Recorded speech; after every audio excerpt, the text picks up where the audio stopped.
আসসালামু আলাইকুম ওয়া রাহমাতুল্লাহ। প্রিয় দর্শক, আজকের ভিডিওতে জিকিরের ফজিলত এবং এমন তিনটি জিকিরের ওজিফা আপনাদেরকে জানিয়ে দিব, আপনার জীবন চলে গেলেও এই তিনটি জিকির মিস করবেন না।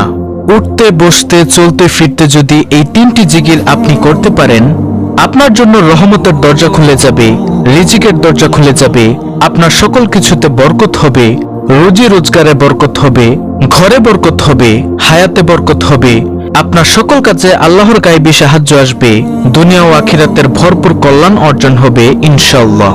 প্রিয় দর্শক, আমি নিশ্চিত আজকের এই আমলের আলোচনাটি আপনার জীবনের মোড় ঘুরিয়ে দিবে ইনশাআল্লাহ। তাই ধৈর্য ধরে ভিডিওটি দেখার ও শোনার জন্য অনুরোধ রইল। তাহলে চলুন মূল আলোচনা শুরু করা যাক। আব্দুল্লাহ ইবনে বুসর রাদিয়াল্লাহু তাআলা আনহু হতে বর্ণিত আছে, এক লোক বলল, হে আল্লাহর রাসূল সাল্লাল্লাহু আলাইহি ওয়াসাল্লাম, আমার জন্য ইসলামের শরীয়তের বিষয়াদি অতিরিক্ত হয়ে গেছে, সুতরাং আমাকে এমন একটি বিষয় জানান যা আমি মজবুতভাবে আমল করতে পারি। তখন নবীজি সাল্লাল্লাহু আলাইহি ওয়াসাল্লাম বললেন, সর্বদা তোমার জিহ্বা যেন আল্লাহ তাআলার জিকিরের দ্বারা সিক্ত থাকে। অর্থাৎ নবীজি সাল্লাল্লাহু আলাইহি ওয়াসাল্লাম লোকটিকে আল্লাহর জিকিরের আমলটির কথা বললেন। তিরমিজি শরীফ, হাদিস নং 3375। অর্থাৎ তুমি সদা সর্বদা আল্লাহর জিকির করবে।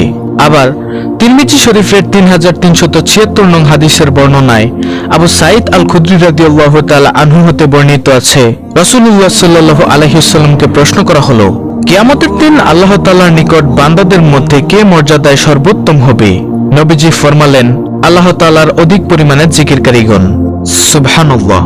তারপরে প্রিয় দর্শক, তিরমিজি শরীফের 3377 নম্বর হাদিসের বর্ণনায় আবু দারদা রাদিয়াল্লাহু তাআলা আনহু হতে বর্ণিত আছে, তিনি বলেন, নবী সাল্লাল্লাহু আলাইহি ওয়াসাল্লাম বলেছেন, আমি তোমাদেরকে কি তোমাদের অধিক উত্তম কাজ প্রসঙ্গে জানাবো না, যা তোমাদের মনিবের নিকট সবচেয়ে পবিত্র, তোমাদের সম্মানের দিক থেকে সবচেয়ে উঁচু, স্বর্ণ ও রৌপ্য দান খয়রাত করার চেয়েও বেশি ভালো, এবং তোমাদের শত্রুর মোকাবেলায় অবতীর্ণ হয়ে তাদেরকে হত্যা করা কিংবা শহীদ হওয়া থেকে অতি অধিক উত্তম? তখন সাহাবারা বললেন, হ্যাঁ। নবীজি সাল্লাল্লাহু আলাইহি ওয়াসাল্লাম বললেন, সেটি হলো আল্লাহ তাআলার জিকির। প্রিয় দর্শক, এই হাদিসে নবী করিম সাল্লাল্লাহু আলাইহি ওয়াসাল্লাম আল্লাহর জিকিরের 5টি ফায়দা ও শ্রেষ্ঠত্ব বয়ান করেছেন। সেগুলো হলো, নম্বর 1, জিকির হলো সর্বোত্তম আমল। নম্বর 2, জিকির আল্লাহর কাছে সবচেয়ে পবিত্র আমল। নম্বর 3, আল্লাহর জিকিরের ফলে সম্মান বৃদ্ধি পায়। নম্বর 4, জিকির করা স্বর্ণরূপ্য দান করার চাইতেও উত্তম। নম্বর 5, জিকির করা জিহাদে শহীদ হওয়ার চেয়েও ভালো। এই হাদিসের শেষে হযরত মুয়াজ ইবনে জাবাল রাদিয়াল্লাহু আনহু বলেন, আল্লাহ তাআলার শাস্তি হতে মুক্তি পাওয়ার জন্য আল্লাহ তাআলার জিকিরের তুলনায় অগ্রগণ্য কোনো জিনিস নেই। অর্থাৎ যে যত জিকির করবে সে তত বেশি আল্লাহর আযাব গজব থেকে দূরে থাকবে। প্রিয় দর্শক, কিয়ামতের দিন অধিক জিকিরকারীগণ সবার আগে ভাগে জান্নাতে অগ্রসর হয়ে যাবে। জিকিরের ব্যাপারে সবচেয়ে সুন্দর হাদিসটি হলো বুখারী শরীফের 6408 নং হাদিসের বর্ণনা। আবু হুরায়রা রাদিয়াল্লাহু তাআলা আনহু থেকে বর্ণিত, তিনি বলেন, আল্লাহর একদল ফেরেশতা আছেন যারা আল্লাহর জিকিররত লোকদের খোঁজে পথে পথে ঘুরে বেড়ান। যখন তারা কোথাও আল্লাহর জিকিররত লোকদের দেখতে পান, তখন ফেরেশতারা পরস্পরকে ডাক দিয়ে বললেন, তোমরা আপন আপন কাজ করার জন্য এগিয়ে এসো। তখন তারা তাদের ডানাগুলো দিয়ে সেই লোকদের ঢেকে ফেলেন নিকটবর্তী আকাশ পর্যন্ত। তখন তাদের প্রতিপালক তাদেরকে জিজ্ঞাসা করেন, আমার বান্দারা কি বলছে? তখন তারা বলেন, তারা আপনার পবিত্রতা বর্ণনা করছে, তারা আপনার শ্রেষ্ঠত্বের ঘোষণা দিচ্ছে, তারা আপনার গুণগান করছে এবং তারা আপনার মহত্ব প্রকাশ করছে।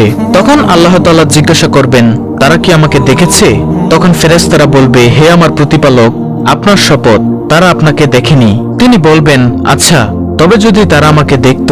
তারা বলবেন, যদি তারা আপনাকে দেখত তবে তারা আরো অধিক পরিমাণে আপনার ইবাদত করত, আরো অধিক পরিমাণে আপনার মহত্ব ঘোষণা করত, আরো অধিক পরিমাণে আপনার পবিত্রতা বর্ণনা করত। বর্ণনাকারী বলেন, আল্লাহ বলবেন, তারা আমার কাছে কি চায়?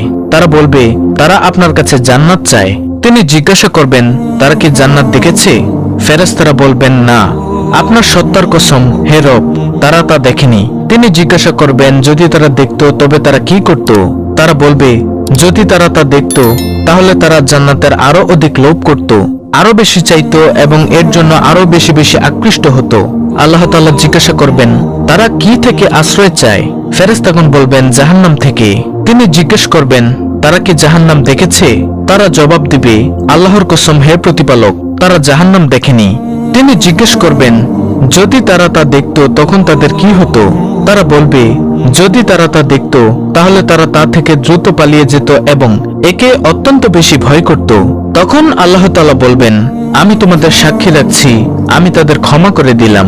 তখন ফেরেশতাদের একজন বলবেন, তাদের মধ্যে অমুক ব্যক্তি আছে যে তাদের অন্তর্ভুক্ত নয়, বরং সে কোনো প্রয়োজনে এসেছে। আল্লাহ তাআলা বলবেন, তারা এমন উপনিবেশকারী যাদের মজলিসে উপনিবেশকারী বিমুখ হয় না। সুতরাং যারা কোনো মজলিসে আসে না বরং অন্য কাজে আসে এবং মজলিসের পাশে বসে তাদেরকেও আল্লাহ ক্ষমা করে দিবেন। সুতরাং যারা মসজিদে এসে দাঁড়িয়ে থাকেন, মাহফিলে এসে দাঁড়িয়ে থাকেন, তাদের উচিত যে কোনোভাবে বসে যাওয়া, তাহলে আল্লাহ তাআলা ক্ষমা করে দিবেন। আল্লাহ তাআলা সূরা আহজাবের 41 থেকে 42 নং আয়াতে বলেন, হে মুমিনগণ, তোমরা আল্লাহকে অধিক পরিমাণে স্মরণ করো এবং সকাল বিকাল আল্লাহর পবিত্রতা বর্ণনা করো।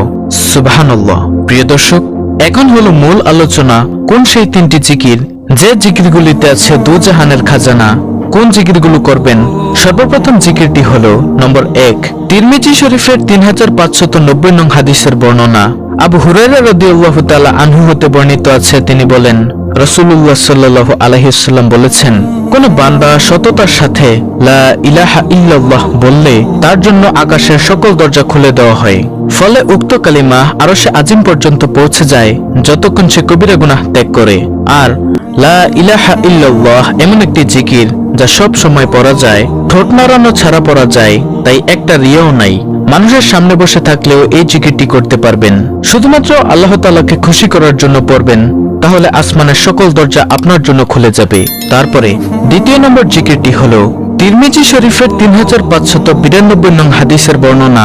ইবনে ওমর রাদিয়াল্লাহু আনহু হতে বর্ণিত আছে, তিনি বলেন, একদিন আমরা রাসূলুল্লাহ সাল্লাল্লাহু আলাইহি ওয়াসাল্লামের সাথে নামাজ পড়ছিলাম।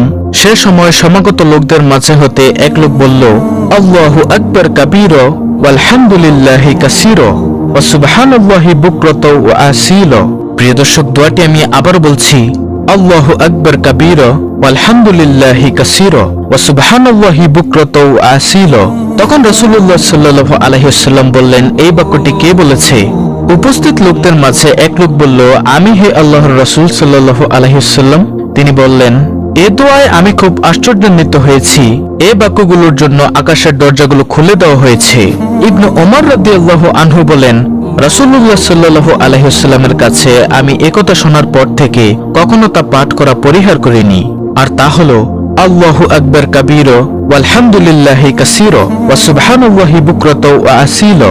তারপরে প্রিয় দর্শক, তৃতীয় নম্বর জিকিরটি হলো এমন জিকির যে জিকিরটি করলে আপনার দুনিয়ার সকল নেক মাকসুদ পূরণ হবে, অভাব দূর হয়ে গায়ে শক্তি হবে। যেমন সূরা হুদের 52 নং আয়াতে আল্লাহ তাআলা বলেছেন, আর হে আমার কওম, তোমাদের পালনকর্তার কাছে তোমরা ক্ষমা প্রার্থনা করো, অতঃপর তারই প্রতি মনোনিবেশ করো।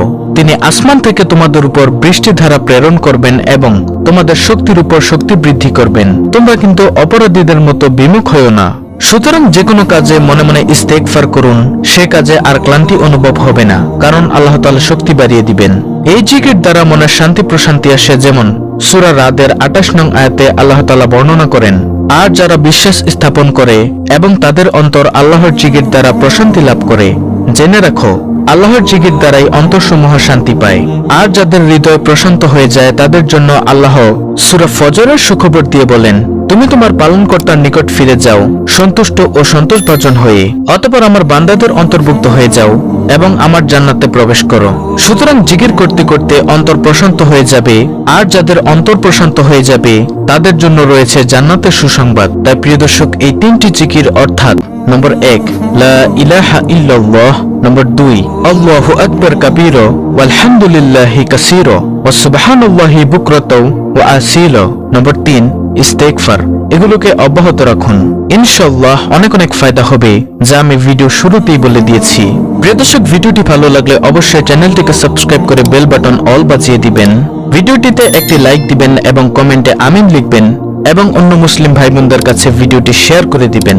আল্লাহ রাব্বুল আলামিন আমাদের সকলকে বেশি বেশি জিকির করার এবং প্রশান্ত হৃদয়ের অধিকারী হওয়ার তৌফিক দান করুন।